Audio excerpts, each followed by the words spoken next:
দারুণ স্বাদের নিরামিষ এক রান্না নিয়ে আমি আজ হাজির হয়ে গেছি। ভাত রুটি যে কোনো কিছু দিয়েই দারুণ হয় খেতে।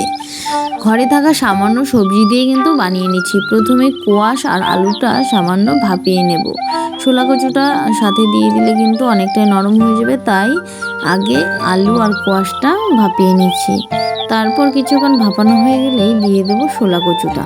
আর ভিডিওটি ভালো লাগলে সাবস্ক্রাইব করে বেল নোটিফিকেশানটা অন করে রাখবেন। আর ভিডিওটি কিন্তু শেষ পর্যন্ত দেখার অনুরোধ রইল। আশা করছি আপনাদের অবশ্যই ভালো লাগবে।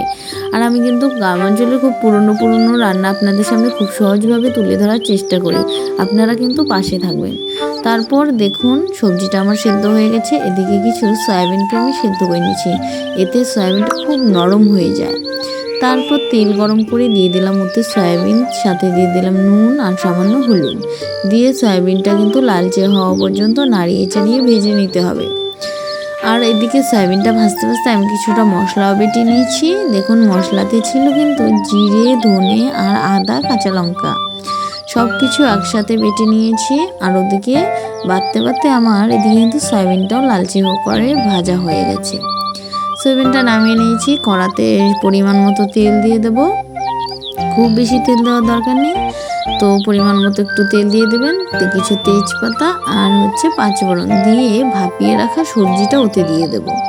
দিয়ে নাড়িয়ে চাড়িয়ে নুন আর হলুদ দিয়ে সবজিটা কিন্তু এখানে কিছুক্ষণ সময় ধরে ভেজে নিতে হবে। একটু ভেজে নিলে কিন্তু এর স্বাদটা একটু অন্যরকম বেশি ভালো হয় খেতে।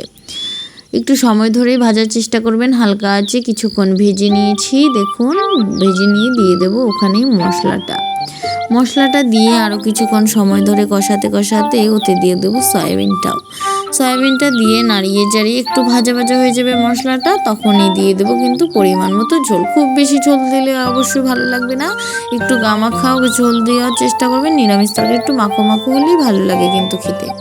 কিছুক্ষণ সময় ধরে কিন্তু ফুটিয়ে নিতে হবে, তখনই দেখবেন তেলটা সাইডে সরে সরে এসছে, তখনই নামিয়ে নেবেন।